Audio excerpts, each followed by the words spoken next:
Dear students, स्वागत है आप सभी का अपने यूट्यूब चैनल डेवलप नर्सिंग पे। मैं अभिषेक चौहान आज आपके लिए बहुत ही इंपॉर्टेंट टॉपिक लेके आया हूँ। आप लोगों के फाइनल एग्जाम तो करीब आते ही जा रहे हैं, तो क्यों ना उस तैयारी को थोड़ा सा और बूस्ट किया जाए। तो कुछ इंपॉर्टेंट क्वेश्चन है आपके मेडिकल सर्जिकल नर्सिंग के फर्स्ट के यूनिट के कुछ क्वेश्चंस हैं, इनको आप नोट डाउन करिएगा। क्योंकि कुछ चांसेस ऐसे होते हैं कभी कभार जो एग्जाम का प्रेशर होता है उससे हम समझ नहीं पाते हैं कि हमें एग्जाम के क्वेश्चन को किस तरह नोट आउट करना है, किस तरह लिखना है, किस तरह उसका आंसर देना है। क्योंकि एमएसएन फर्स्ट और एमएसएन सेकंड काफ़ी ब्रॉड सब्जेक्ट हैं। तो मैं आज आपको लेके आया हूँ एमएसएन फर्स्ट के कुछ इंपॉर्टेंट क्वेश्चंस, जिसमें आपका पहला यूनिट फर्स्ट का क्वेश्चन है, डिफाइन मेडिकल सर्जिकल नर्स। ठीक है, तो इसमें दिया आपका define medical surgical nurse and explain the scope, AIIMS and principle of medical surgical nurse. तो सबसे पहले क्या करना है, आपको मेडिकल सर्जिकल नर्स की रोल को बताना है, उसे डिफाइन करना है। ठीक है, एंड देन इसके बाद आपका जो सेकंड हेडिंग होगा आपका scope of medical surgical nurse, AIIMS of medical surgical nurse and principle of medical surgical nurse. यानी कि ये क्वेश्चन आपसे ये जानना चाह रहा है कि जो हमारा नर्सिंग सेक्टर है या जो हमारी मेडिकल सर्जिकल है, इसमें जो सर्जिकल नर्स का क्या रोल होता है। एक तो आपने वर्ड सुना होगा स्क्रब नर्स, ऐसे ही ये वर्ड है आपका medical surgical nurse. Medical surgical nurse का रोल बताना है आपको, उसका एम बताना है, पॉइंट वाइज सारे पॉइंटों को एक row wise one by one करके हाईलाइट करके उन्हें प्रॉपर तरीके से समझाना है। क्योंकि जो मेडिकल सर्जिकल जो सब्जेक्ट है काफ़ी ब्रॉड सब्जेक्ट होता है, बट इसमें क्या होता है, लिखना कम होता है, यानी कि कम लिखने पर आपको अच्छे नंबर गेन हो जाते हैं।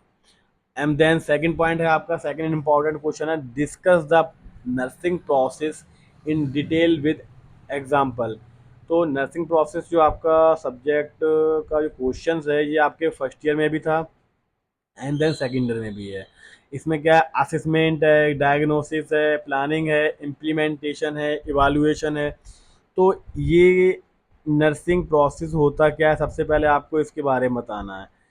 उसके बाद कौन कौन से कंपोनेंट्स होते हैं, इसका जो एक स्ट्रक्चर है, एक प्रॉपर तरीके डायग्राम है, उसे ड्रॉ करना है। और उस डायग्राम को ड्रॉ करने के बाद सपोज दैट आपने असेसमेंट, डायग्नोस, इंटरवेंशन, इवालुएशन सब कुछ आपने क्या करा, एक डायग्राम के थ्रू आपने बता दिया। देन इसके बाद क्या करना है, असेसमेंट में कौन कौन से पॉइंट होते हैं या कौन कौन सा डाटा है, ठीक है, किस तरीके डाटा कलेक्ट किया जाता है, कंडक्ट किया जाता है, ये सारी चीज़ें पॉइंट बाई पॉइंट उसे एक्सप्लेन करना होता है।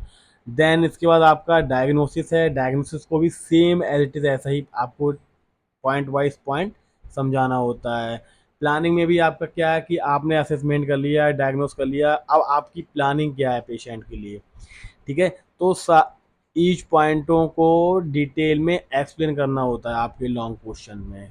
और जितना आप अच्छे से एक्सप्लेन करेंगे, प्रैक्टिकली बताएंगे आप, उतना ही आपको जो मेडिकल सर्जरी सब्जेक्ट है इसमें आपको नंबर अच्छे मिलेंगे और आपका जो परसेंटेज है वो भी गेन होगा। हमारे चैनल का जो मेन उद्देश्य है कि कम समय में ज़्यादा से ज़्यादा तैयारी कराना और कम टाइम में अच्छा रिजल्ट देना। तो प्लीज़ चैनल को ज़्यादा से ज़्यादा शेयर और सब्सक्राइब कीजिएगा। अगला क्वेश्चन है आपका, explain the role of nurse in caring for a hospitalise patient. यानी कि क्या है, इसमें आपको इसलिए क्वेश्चन आपका पीडियाट्रिक में भी आता है कि जो हॉस्पिटलाइज चाइल्ड है उसमें नर्स का रोल क्या होता है। सेम ऐसा ही है कि जो हॉस्पिटलाइज पेशेंट है इसमें नर्स का क्या रोल होगा। मतलब हॉस्पिटल में पेशेंट को किस तरह केयरिंग तरीके से केयर दी जाती है। इसमें आपके कुछ पॉइंट हैं, इसमें फिजिकली है, इमोशनली है और सोशली, और आपका सोशली है। मतलब काफ़ी सपोर्ट्स होते हैं, केयर होती हैं जो पेशेंट को प्रोवाइड की जाती हैं। फिजिकल सपोर्ट, पेशेंट को फिजिकली सपोर्ट देना होता है, ठीक है। इमोशनली सपोर्ट देना होना, इमोशनली सपोर्ट देना मतलब आपका दिया है। ये सारी जो केयर दी है इनका मतलब होता है पेशेंट को प्रोसीजर के लिए, उसकी केयर के लिए, उसकी हेल्थ की ग्रोथ के लिए हमें उसे रेडी करना होता है। तो ये सारा रोल होता है स्टाफ नर्स का, जो हॉस्पिटलाइज पेशेंट होते हैं। तो किस इन सारे पॉइंटों को point wise point proper heading के साथ एक्सप्लेन करना है कि क्वेश्चन जितना अच्छा आप अटेंड करेंगे उतना ही अच्छा आपको नंबर इसमें मिलेंगे। Describe the pre operative, intra operative, post operative care of A surgical patient. इसमें क्या है, ये बहुत ही इंपॉर्टेंट क्वेश्चन है आपका, pre operative, intra operative, post operative, और इसके मैंने क्लास भी आपका ले रखा है, तो क्लासेस को आप सुनिएगा, आपको और अच्छी हेल्प होगी। तो इसमें क्या है, प्री ऑपरेटिव पोस्ट ऑपरेटिव में आपको बताना है कि पॉइंट को कि स्टाफ नर्स का रोल क्या होता है, प्री ऑपरेटिव वार्ड में स्टाफ नर्स क्या कर रही है, पोस्ट ऑपरेटिव में स्टाफ नर्स क्या करेगी, और किस तरीके से वो रोल प्ले करेगी एक अच्छी केयर प्रोवाइड करने में। प्री ऑपरेटिव आपका होता है पेशेंट को ऑपरेशन से पहले की care. Intra operative patient during surgery के टाइम जो पेशेंट को केयर प्रोवाइड की जाती है, और post operative care complete procedure होने के बाद पेशेंट को जो केयर आप प्रोवाइड करते हैं, ठीक है। तो ये सारी केयर पेशेंट को ड्यूरिंग सर्जरी के टाइम या ड्यूरिंग सर्जिकल प्रोसीजर के टाइम प्रोवाइड की जाती हैं। तो इसमें आपको प्री ऑपरेटिव, पोस्ट ऑपरेटिव और इंट्रा ऑपरेटिव तीनों पॉइंटों को डिफाइन करना है, अलग अलग तरीके से उसे समझाना है।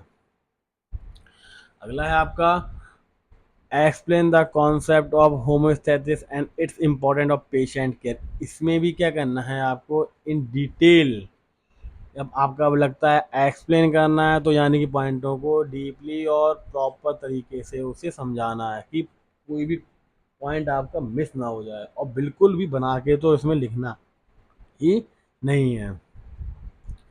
देन नेक्स्ट है आपका what is infection control, discuss the method of infection prevention in hospitals.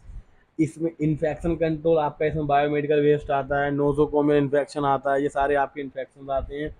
इसको प्रॉपर तरीके से बायोमेडिकल वेस्ट को भी प्रॉपर तरीके से उसे कौन से डस्टबिन में किस चीज़ को डिस्कार्ड करते हैं, इस चीज़ को बताना है, प्रॉपर तरीके से समझाना है। और वेस्ट डिस्पोजल की मैंने एक प्रीवियस में एक वीडियो भी डाल दी है, और उसका लिंक मैं डिस्क्रिप्शन में भी आपको दे दूंगा, उस क्लास को रिपीट करिएगा क्योंकि वो टॉपिक बहुत ही इंपॉर्टेंट है आपका।